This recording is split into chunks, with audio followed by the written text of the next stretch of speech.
छात्रों अब हम देखते हैं समुद्रगुप्त के जो सीमावर्ती पड़ोसी राज्य पर विजय। सीमावर्ती पड़ोसी राज्यों पर विजय। पड़ोसी राज्यों पर विजय। सीमावर्ती जो पड़ोसी राज्य हैं उन पर विजय है। असम, तटीय बंगाल, असम, तटीय बंगाल, असम, तटीय बंगाल, नेपाल, उत्तर पश्चिम नेपाल, उत्तर पश्चिम के नेपाल, उत्तर पश्चिम के कई गण तथा संघों को पराजित किया। उत्तर पश्चिम के कई गणराज्यों व संघों को पराजित किया। संघों को पराजित किया। तो सीमावर्ती जो पड़ोसी राज्यों पर जो विजय है छात्रों, उनके अंदर हम देखते हैं कहाँ समतट। समतट, तो समतट का ये जो क्षेत्र है ये कौन सा छात्रों? बांग्लादेश का एक भाग। बांग्लादेश का एक भाग। समतट का जो क्षेत्र है वो कौन सा कहलाता है? बांग्लादेश का एक भाग कहलाता है। तो छात्रों जो बांग्लादेश का एक भाग है इसे जो पराजित किया कामरूप। जो कामरूप कौन सा छात्रों? इसे ये असम को कामरूप के नाम से भी जो जाना जाता है। छात्रों इसके अतिरिक्त दवाक, उत्तरी बंगाल का क्षेत्र दवाक कहलाता था। दवाक उत्तरी बंगाल का क्षेत्र, उत्तरी बंगाल का क्षेत्र, इसे पराजित किया कुर्तपुर। तो कुर्तपुर ये क्या था छात्रों? गढ़वाल कुमायूं का क्षेत्र है। कुमायूं व गढ़वाल का क्षेत्र है। कुमायूं व गढ़वाल का क्षेत्र। नेपाल गंडक व कोसी नदी के मध्य का क्षेत्र है। नेपाल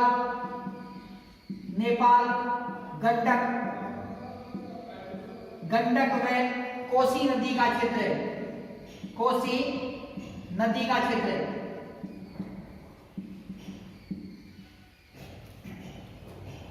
तो छात्रों तो ये सीमावर्ती जो प्रांत थे, सीमावर्ती प्रांतों पर समुद्रगुप्त द्वारा आक्रमण किया गया। और ये सीमावर्ती प्रांत कौन से थे? असम, तटीय बंगाल, नेपाल, उत्तरी पश्चिम के कई गणराज्यों व संघों को पराजित किया, जिनके अंदर मुख्य कौन कौन से थे? तो छात्रों देखते हैं समतट। पहला कौन सा था?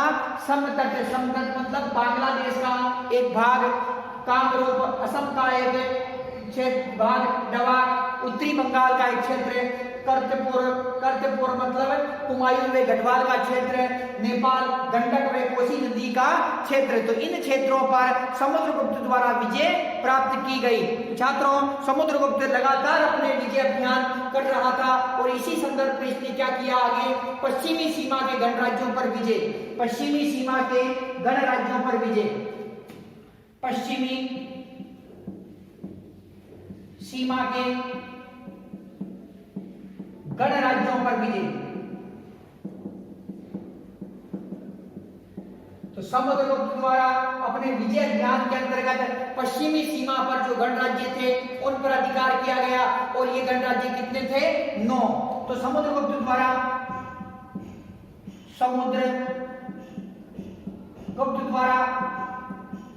9 गणराज्यों पर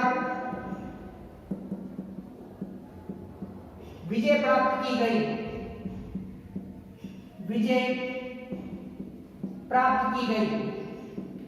समुद्रगुप्त द्वारा 9 गणराज्यों पर विजय प्राप्त की गई। तो छात्रों ये जो गणराज्य थे कहाँ स्थित थे? ये उत्तरी पश्चिमी सीमा प्रांत के अंदर ये स्थित थे। तो हम देखते हैं अब कौन कौन से गणराज्य थे।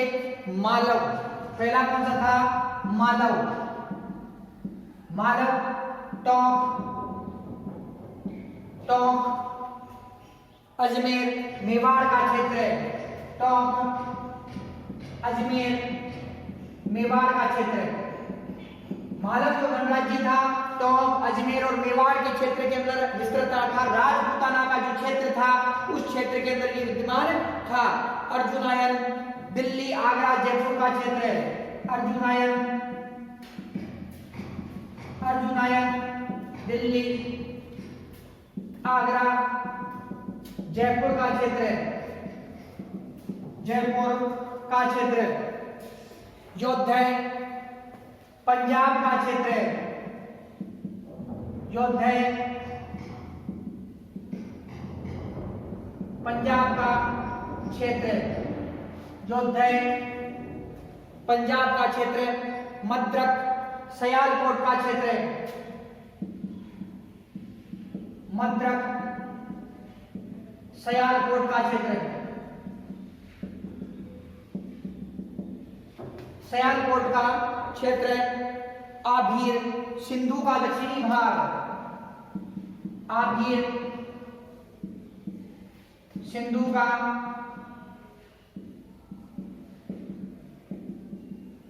दक्षिणी भाग, सिंधु का दक्षिणी भाग। प्राजुन भिलसा का क्षेत्र है। प्राजुन भिलसा का क्षेत्र है। भिलसा का क्षेत्र। संकानिक ग्वालियर का क्षेत्र है। संकानिक ग्वालियर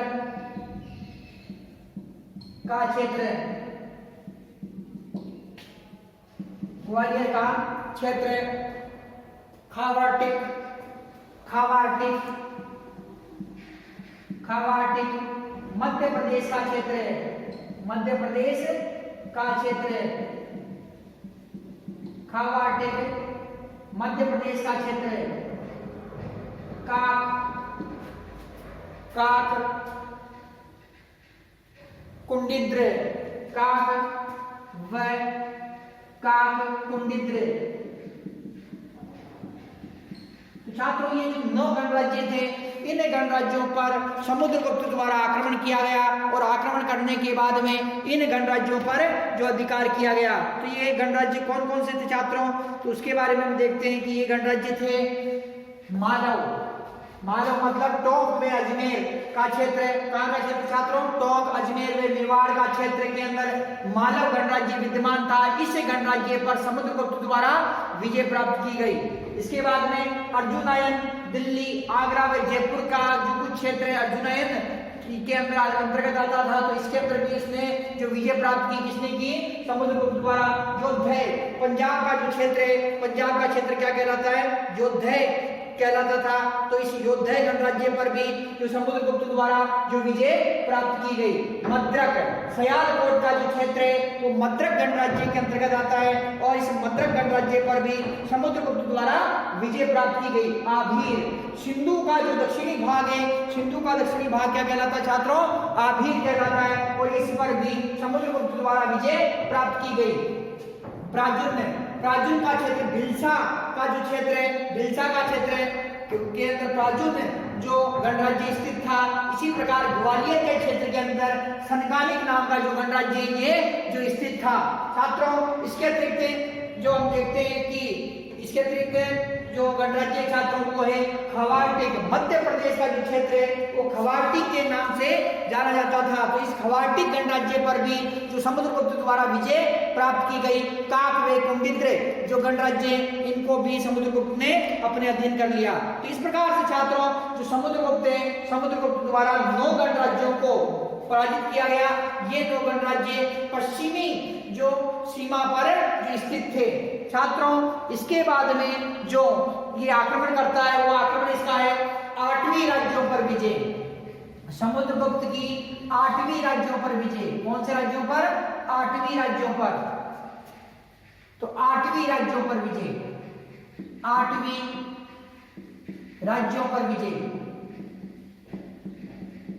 ये जंगली जातियां थी छात्रों और समुद्रगुप्त द्वारा इन 8वीं राज्यों पर विजय प्राप्त की गई। 8वीं राज्य दक्षिणी भारत में विंध्याचल पर्वत के आसपास स्थित था। 8वीं राज्य मोस्ट इंपोर्टेंट है, न्यू टाइप में पूछा जा सकता है आपके 8वीं राज्य। 8वीं राज्य दक्षिणी भारत में विंध्याचल पर्वत के आसपास, विंध्याचल पर्वत के आसपास, विंध्याचल पर्वत के आसपास स्थित था। यह आसपास स्थित था। 8वीं वन्य जातियां थी, 8वीं वन्य जातियां थी। समुद्रगुप्त ने इन राज्यों के प्रति, समुद्रगुप्त ने 8वीं राज्यों के प्रति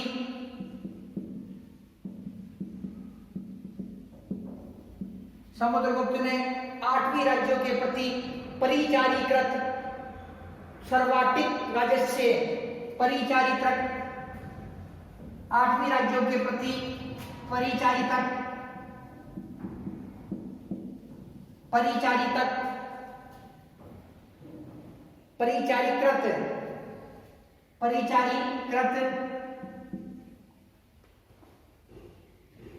सर्वाधिक राजस्व,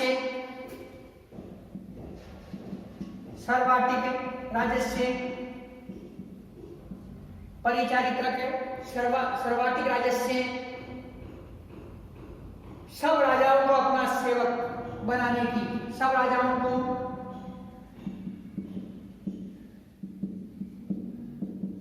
अपना सेवक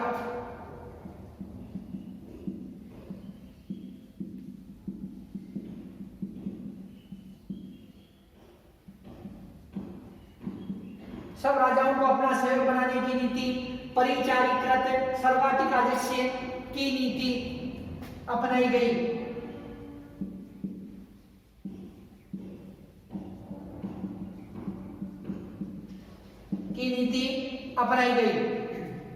छात्रों, जो समुद्रगुप्त द्वारा 8वीं राज्यों पर विजय प्राप्त की गई और 8वीं राज्य कहाँ स्थित थे?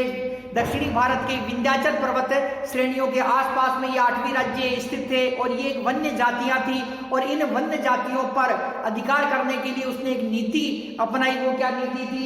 परिचारीकृत सर्वाधिक राजस्व। मोस्ट इंपोर्टेंट है, ये आपके न्यू टाइप में भी ये पूछी जा सकती है।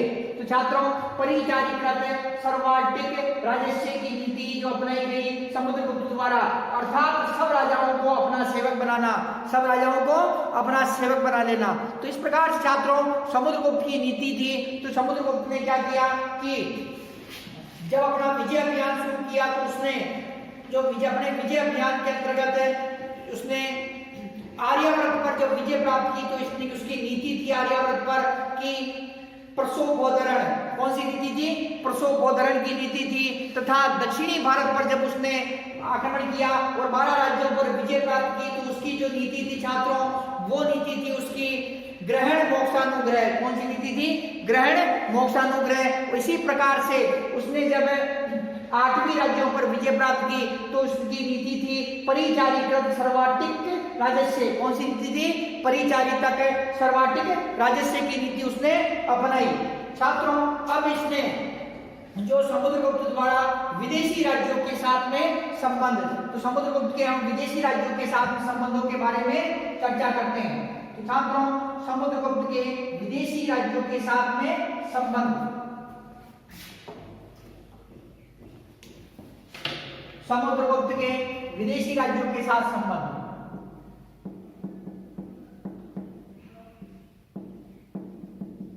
विदेशी राज्यों के साथ संबंध,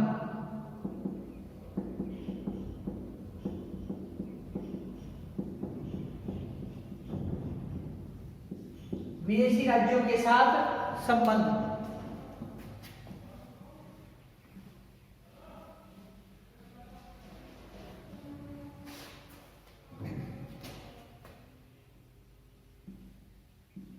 विदेशी राज्यों के साथ संबंध। समुद्रगुप्त की शक्ति से भयभीत होकर समुद्रगुप्त की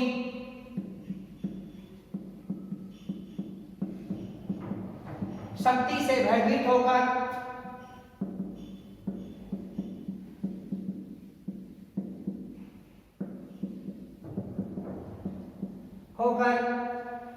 शक, कुषाण, मुरुंड या मुरुंड, शक, कुषाण, मुरुंड, शक, कुषाण, मुरुंड आदि विदेशी जातियों ने अधीनता मान ली। आदि विदेशी जातियों ने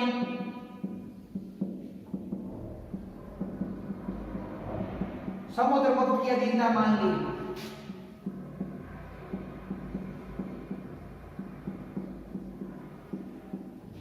समुद्रगुप्त की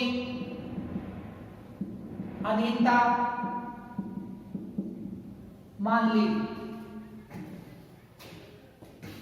समुद्रगुप्त की अधीनता स्वीकार करते हुए 3 विधियां अपनाई। इन विदेशी शक्तियों ने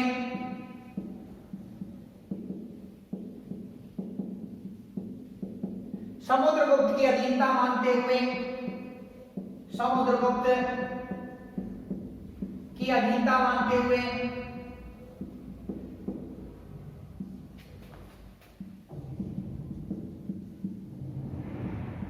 तीन विधियां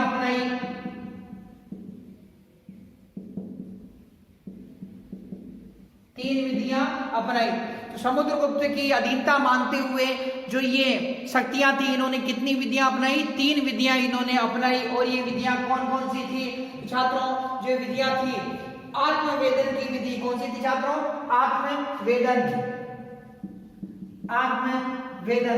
तो आत्मवेदन की विधि, ये प्रथम विधि थी आत्मवेदन की विधि। इसके अंतर्गत क्या था? सम्राट के सामने स्वयं हाजिर होना। सम्राट के सामने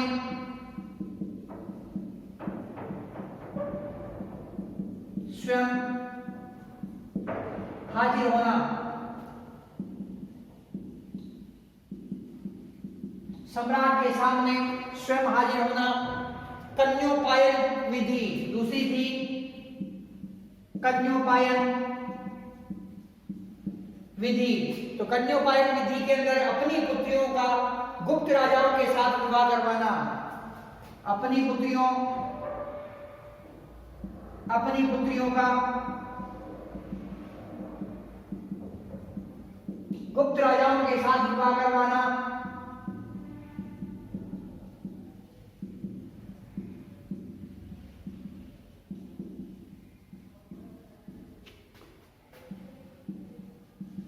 अपनी पुत्रियों का गुप्त राजाओं के साथ में विवाह करवाना। गुरुत्मंदक अगली थी गुरुत्मंदक विधि। कौन सी थी? गुरुत्मंदक विधि।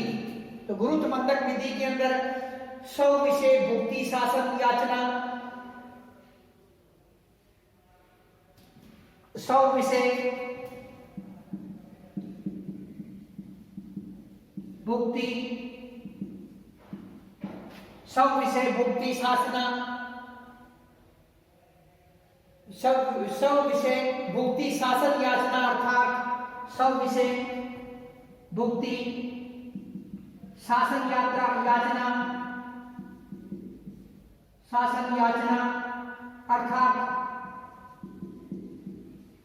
अर्थात अपने विषय या भुक्ति के लिए शासनादेश प्राप्त करना। अपने विषय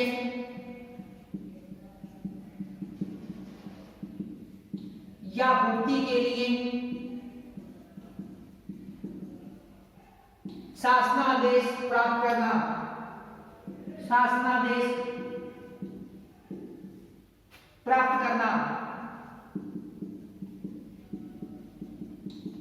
छात्रों, जो समुद्रगुप्त था, समुद्रगुप्त अत्यंत ही शक्तिशाली शासक था। इसने आर्यावर्त के राजाओं को पराजित किया। इसने दक्षिणी भारत के जो 12 राजाओं को पराजित किया, आर्यावर्त के 9 राजाओं को पराजित किया, 8वीं जो राज्यों को पराजित किया, इसने सीमावर्ती जो इसके राज्य थे उन राज्यों को पराजित किया और साथ ही इसने जो 9 गणराज्यों को भी पराजित करके एक विशाल शक्तिशाली साम्राज्य की स्थापना कर ली। इसके बाद में इसने क्या किया कि विदेशी जो शक्तियां थी, विदेशी शक्तियों से इसका मुकाबला हुआ। तो छात्रों, समुद्रगुप्त की शक्ति इतनी बढ़ चुकी थी कि उसकी शक्ति को देखकर विदेशी शक्तियां घबरा गई और इन शक्तियों ने जो समुद्रगुप्त की अधीनता मान ली। तो इन शक्तियों में जो अधीनता मानने वाली शक्तियां थी वो कौन कौन सी थी छात्रों? शक, कुषाण और मुरुंड। शक, कुषाण, मुरुंड जैसी कई शक्तियों ने इसके सामने घुटने टेक दिए समुद्रगुप्त के सामने और समुद्रगुप्त की अधीनता मान ली। और अधीनता मानने में 3 नीतियां इन शक्तियों ने अपनाई। पहली क्या की? आत्मवेदन। किस सम्राट के समक्ष स्वयं हाजिर हो जाते थे और हाजिर होकर सम्राट की अधीनता मानी। तो छात्र की क्या थी? आत्मवेदन, सम्राट के सामने स्वयं हाजिर होना।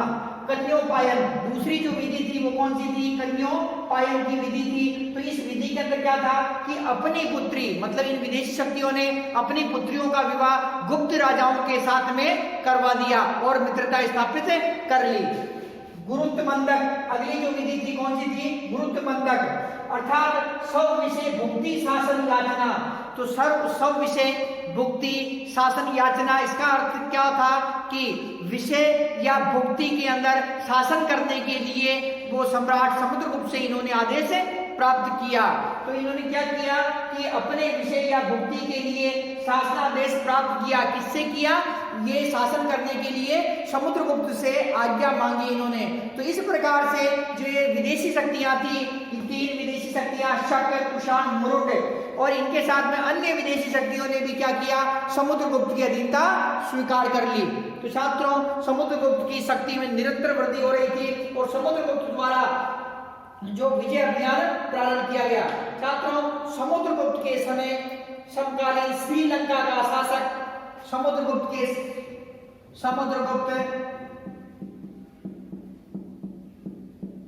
के समय श्रीलंका के शासक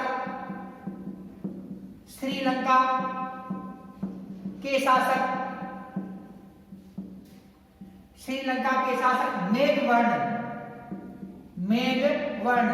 श्रीलंका के शासक का क्या नाम था छात्रों? मेघवर्ण। तो मेघवर्ण ने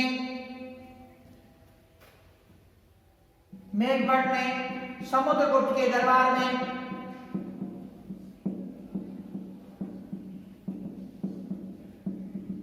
उपहार व समुद्रगुप्त के दरबार में उपहार व एक दूत मंडल भेजा।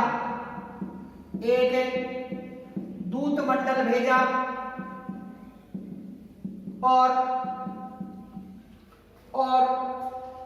गया में बौद्ध मठ बनवाने की अनुमति मांगी। गया में बौद्ध मठ बनवाने की अनुमति मांगी।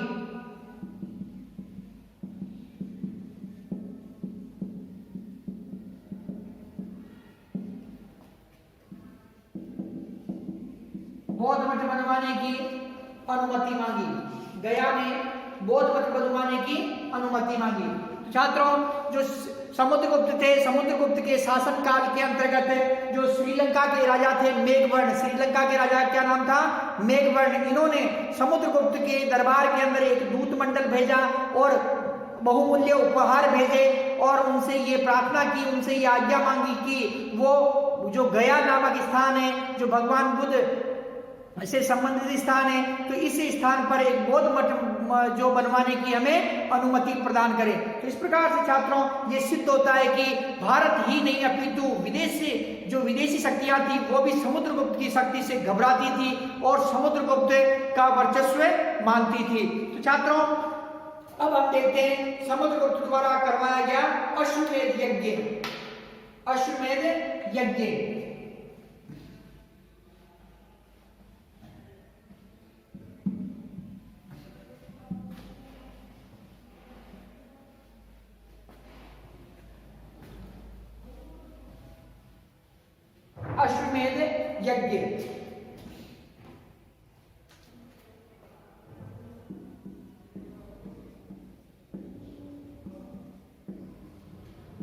अश्वमेध यज्ञ।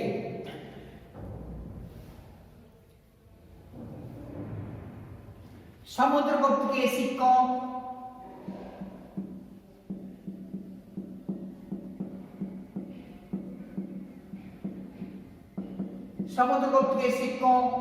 व गुप्तकालीन अभिलेखों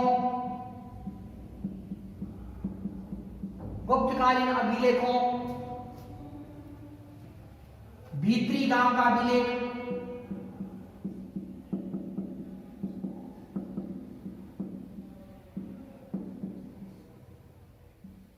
व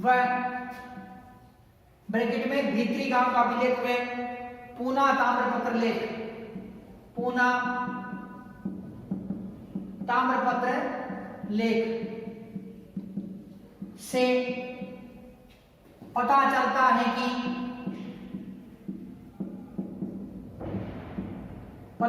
है कि समुद्रगुप्त द्वारा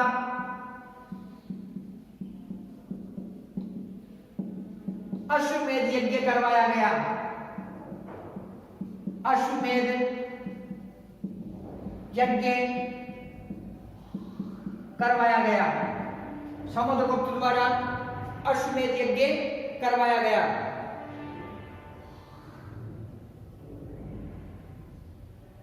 समुद्रगुप्त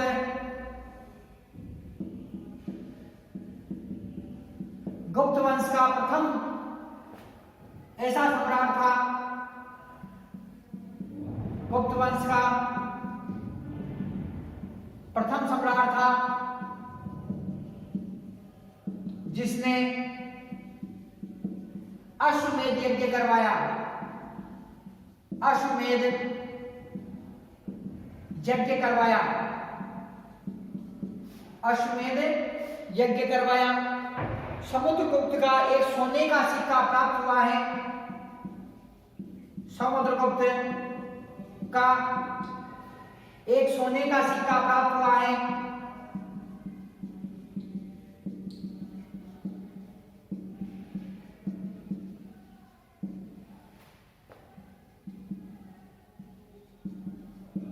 समुद्रगुप्त का एक सोने का सिक्का प्राप्त हुआ है जिसमें अश्वमेध पराक्रम लिखा है, जिसमें अश्वमेध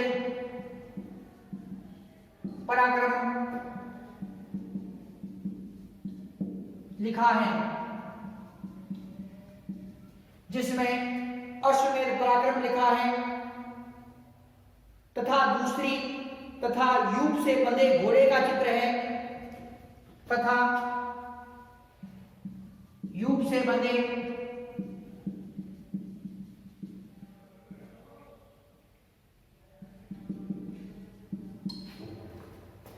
घोड़े का चित्र है। यूप से बंधे घोड़े का चित्र है। दूसरी ओर समुद्रगुप्त की रानी चमर लिए खड़ी है। दूसरी ओर समुद्रगुप्त की रानी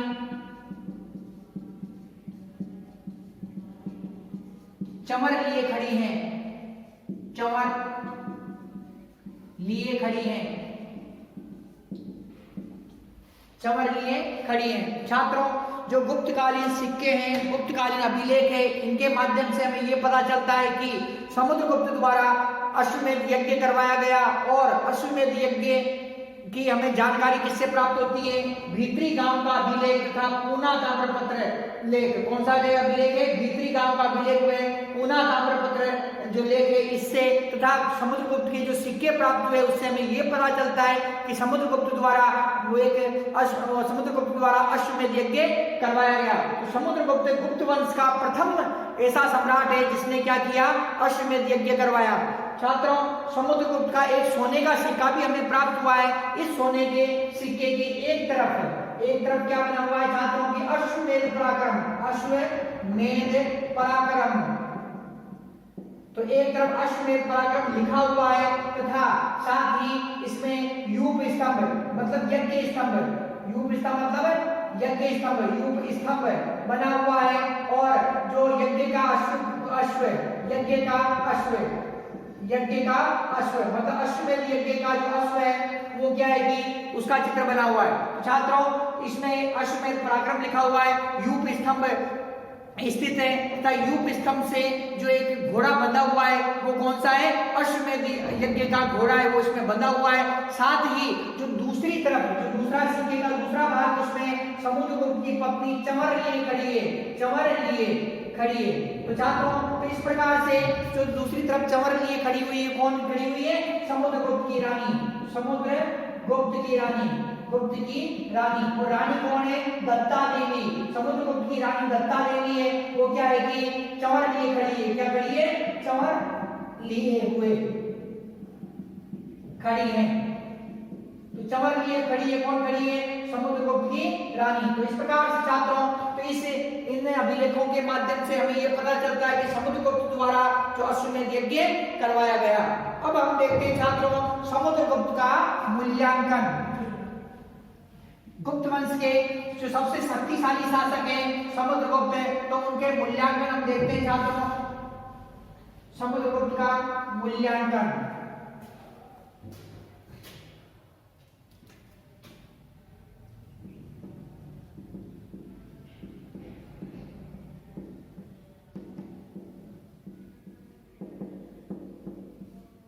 समुद्रगुप्त का मूल्यांकन। समुद्रगुप्त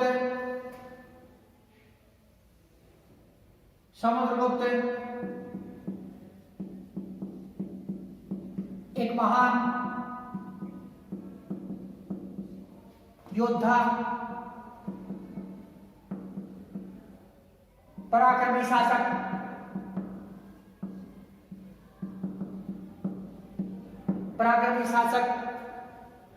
कुशल सेनापति,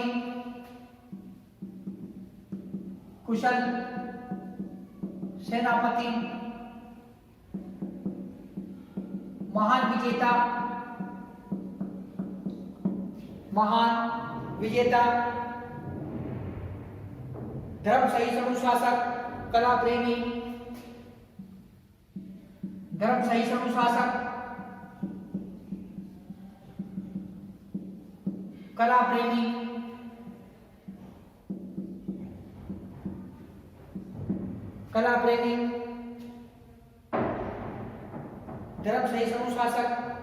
कला प्रेमी,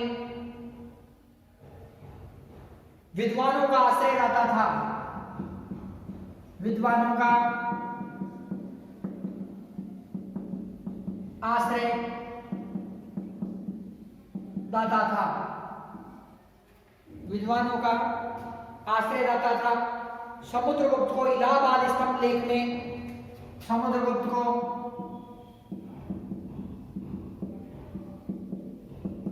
इलाहाबाद स्तंभ लेख में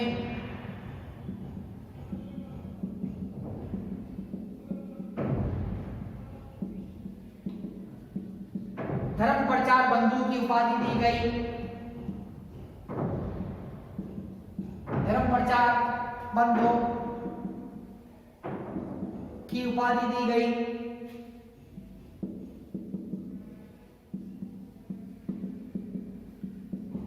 धर्म प्रचार बंधु की उपाधि दी गई। कुशल राजनीतिज्ञ होने के कारण यह कुशल राजनीतिज्ञ व कुशल कूटनीतिज्ञ था।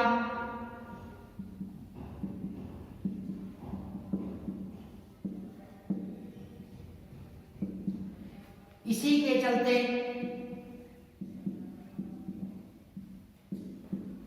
के चलते इसने दक्षिण भारत के 12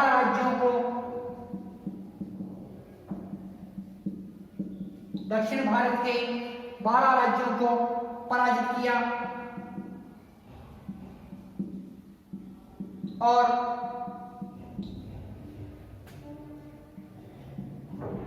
पुणे लौटा दिया।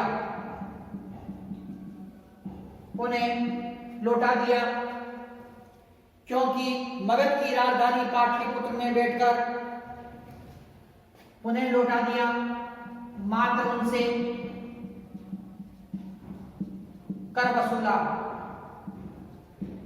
मात्र उनसे जो कर वसूला, क्योंकि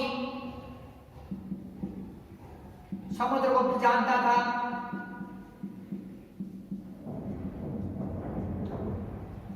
कि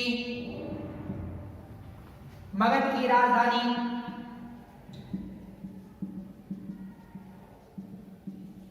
पाटलिपुत्र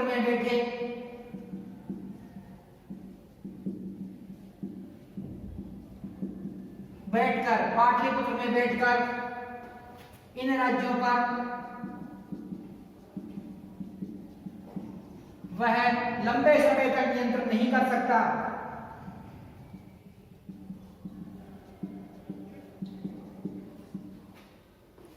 नियंत्रण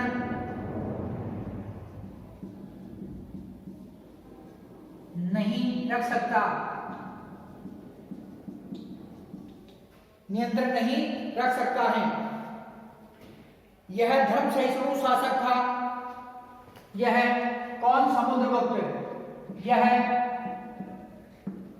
धर्म सहिष्णु शासक था। यह धर्म सहिष्णु शासक था। इसने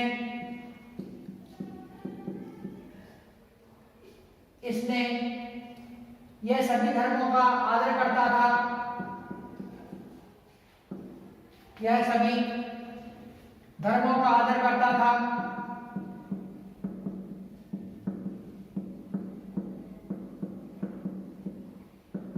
सभी धर्मों का आदर करता था। इसने बौद्ध भिक्षु वसुबंधु को संरक्षण प्रदान किया। इसने बौद्ध भिक्षु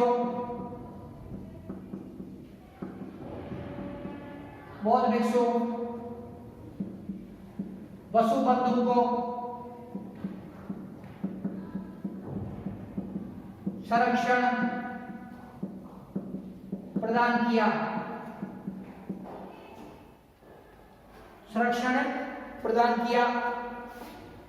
कला व संगीत प्रेमी शासक था। कला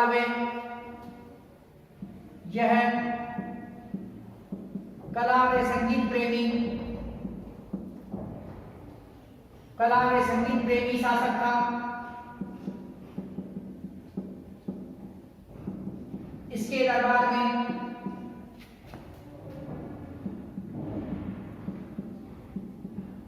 प्रयाग प्रशस्ति का लेखक,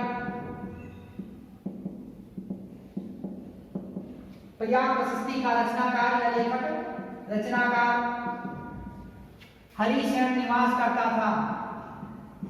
हरिसेन निवास करता था। यह महान विजेता था। समुद्रगुप्त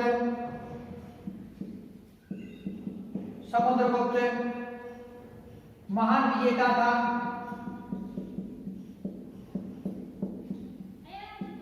समुद्रगुप्त महान विजेता था। स्मिथ नामक विद्वान ने समुद्रगुप्त को भारत का नेपोलियन कहा है। भारत का नेपोलियन कहा है। भारत का नेपोलियन कहा है। समुद्रगुप्त के एक सिक्के पर उसे वीणा बजाते हुए बताया गया है। समुद्रगुप्त के एक सिक्के पर उसे वीणा बजाते हुए, वीणा वाद्य यंत्र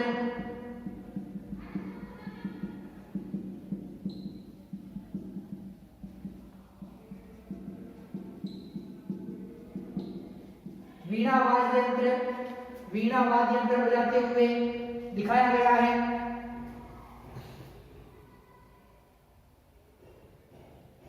समुद्रगुप्त को नारद व तंबू से भी महान संगीतज्ञ बताया गया है। समुद्रगुप्त को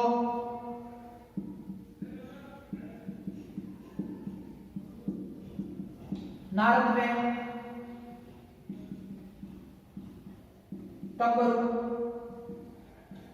से भी महान बताया गया है।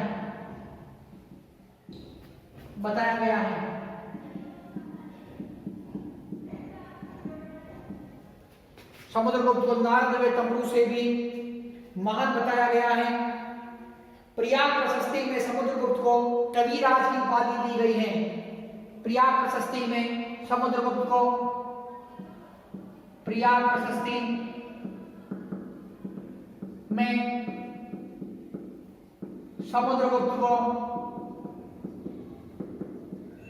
कविराज की उपाधि दी गई है। कविराज की उपाधि दी गई है। कविराज की उपाधि दी गई है। छात्रों, जो समुद्रगुप्त महान पराक्रमी शासक थे, दीन दुखियों की सेवा के लिए हमेशा तत्पर रहते थे। समुद्रगुप्त धर्मपरायण शासक थे। समुद्रगुप्त ने सभी धर्मों का आदर किया। समुद्रगुप्त के समय के अंदर जो वैदिक धर्म का प्रचार था, जैन तथा बौद्ध धर्म का प्रचार था, तो इन्होंने सभी धर्मों का आदर किया, सभी धर्मों को सम्मान प्रदान किया, किसी भी धर्म को इन्होंने हानि नहीं पहुंचाई। छात्रों, समुद्रगुप्त एक महान योद्धा पराक्रमी शासक थे, साथ ही कुशल सेनापति, महान विजेता, धर्म सहिष्णु, कला प्रेमी तथा विद्वानों का आश्रयदाता था। तो समुद्रगुप्त एक महान योद्धा था, पराक्रमी शासक था, कुशल सेनापति, महान विजेता, धर्म सहिष्णु शासक, कला प्रेमी, विद्वानों का आश्रयदाता था। समुद्रगुप्त को इलाहाबाद का जो स्तंभ लेख है, इस स्तंभ लेख में धर्म प्रचार बंधु की उपाधि प्रदान की गई है। कौन सी उपाधि प्रदान की गई? धर्म प्रचार बंधु की उपाधि प्रदान की गई। किससे? इलाहाबाद के स्तंभ लेख से। यह कुशल राजनीतिज्ञ व कुशल कूटनीतिज्ञ था। छात्रों, क्या था ये? कुशल राजनीतिज्ञ व कुशल कूटनीतिज्ञ था। और इसी के चलते इसने क्या किया कि जब इसने दक्षिण भारत के 12 राज्यों पर आक्रमण किया, तो उन राज्यों को इसने विजित किया और विजय करने के बाद में इन राज्यों को इसने पुनः लौटा दिया। क्यों लौटाया? क्योंकि ये जानता था कि यदि मैं इनको पराजित करके विजित तो कर लिया, लेकिन लंबे समय तक मैं पाटलिपुत्र, जो मगध की राजधानी है, पाटलिपुत्र में बैठा हुआ मैं इन पर नियंत्रण नहीं कर सकता। इसीलिए इसने क्या किया कि इन राज्यों को वापस लौटा दिया। तो छात्रों, यह कुशल राजनीतिज्ञ व कुशल कूटनीतिज्ञ था। इसी के चलते इसने दक्षिण भारत के 12 राज्यों को पराजित किया और पुनः लौटा दिया, मात्र उनसे कर वसूला। क्योंकि समुद्रगुप्त जानता था कि मगध की राजधानी पाटलिपुत्र में बैठकर इन राज्यों पर वे लंबे समय तक नियंत्रण नहीं रख सकता है। प्रयाग प्रशस्ति में समुद्रगुप्त को कविराज की उपाधि दी गई। मोस्ट इंपोर्टेंट छात्रों, न्यूटाइप में पूछा जा सकता है आपसे ये कि किस स्तंभ के, किस प्रशस्ति में जो कविराज की उपाधि दी गई समुद्रगुप्त को? तो छात्रों, ये था प्रयाग प्रशस्ति। तो प्रयाग प्रशस्ति में समुद्रगुप्त को कविराज की उपाधि दी गई। यह धर्म सहिष्णु शासक था, सभी धर्मों का आदर करता था। इसने बौद्ध विद्वान वसुबंधु को संरक्षण प्रदान किया। कौन सा विद्वान था छात्रों? वसुबंधु। तो वसुबंधु नाम के बौद्ध विद्वान को समुद्रगुप्त द्वारा संरक्षण प्रदान किया गया। यह कला व संगीत प्रेमी शासक था। इसके दरबार में प्रयाग प्रशस्ति का रचनाकार हरिसेन निवास करता था। मोस्ट इंपोर्टेंट छात्रों ये कि प्रयाग प्रशस्ति का रचनाकार कौन था? तो ये हरिसेन था। और प्रयाग प्रशस्ति से हमें किसकी जानकारी मिलती है? समुद्रगुप्त की दिग्विजय अर्थात उसके विजय अभियानों की हमें जानकारी प्राप्त होती है। और ये जानकारी देने वाला प्रयाग प्रशस्ति है। इसका राइटर कौन था? इसका जो राइटर है वो था हरिसेन। समुद्रगुप्त महान विजेता था और जो स्मिथ नाम के विद्वान हैं समुद्रगुप्त की प्रशंसा करते हैं, इसके विजय अभियानों की प्रशंसा करते हैं, इसके प्रशासन की प्रशंसा करते हैं। स्मिथ नाम के विद्वान ने समुद्रगुप्त को भारत का नेपोलियन कहा। मोस्ट इंपोर्टेंट है छात्रों कि भारत का नेपोलियन किसे कहा जाता है? समुद्रगुप्त को कहा जाता है। न्यूटाइप का आपके पूछा जा सकता है। समुद्रगुप्त के एक सिक्के मौके पर उसे वीणा वाद्य यंत्र बजाते हुए दिखाया गया है। समुद्रगुप्त वीणा नामक जो वाद्य यंत्र है, माता सरस्वती का प्रिय वाद्य यंत्र कौन सा है? वीणा वाद्य यंत्र। तो उसी वाद्य यंत्र के अंदर, उसी वीणा वाद्य यंत्र के अंदर को बजाने के अंदर निपुण था, पारंगत था, कौन था? ये समुद्रगुप्त था। तो समुद्रगुप्त को नारद था, जो तम्रू नाम का विद्वान, नारद था तम्रू नाम का जो संगीतज्ञ, इससे भी महान बताया गया। किससे महान बताया गया है? नारद था तम्रू से भी से महान बताया गया है। तो इस प्रकार से छात्रों, तो गुप्त वंश के जो शासक है समुद्रगुप्त, तो उनकी उपलब्धियों की जानकारी हमें किससे मिलती है? प्रयाग प्रशस्ति से हमें जानकारी मिलती है। छात्रों, जो ये राजस्थान यूनिवर्सिटी के इतिहास के प्रथम पेपर जो बीए फर्स्ट ईयर का है, उसमें प्रश्न आता है कि प्रयाग प्रशस्ति में वर्णित शासक की उपलब्धियों की हमें की जानकारी प्रदान कीजिए या उसकी उपलब्धियों की व्याख्या कीजिए। तो छात्रों, प्रयाग प्रशस्ति के अंदर जो वर्णित शासक है वो कौन है? प्रयाग प्रशस्ति में वर्णित शासक है समुद्रगुप्त। तो आपको भ्रमित नहीं होना है। समुद्रगुप्त की उपलब्धियों की व्याख्या कीजिए या समुद्रगुप्त की उपलब्धियों के बारे में जानकारी प्रदान कीजिए, या प्रयाग प्रशस्ति में वर्णित शासक की उपलब्धियों के बारे में जानकारी प्रदान कीजिए। तो प्रयाग प्रशस्ति के अंदर वर्णन किसका किया गया है? समुद्रगुप्त का किया गया है। तो छात्रों, तो आज ये हमारा समुद्रगुप्त का ये टॉपिक कंप्लीट होता है। नेक्स्ट टाइम नेक्स्ट टॉपिक करेंगे। धन्यवाद।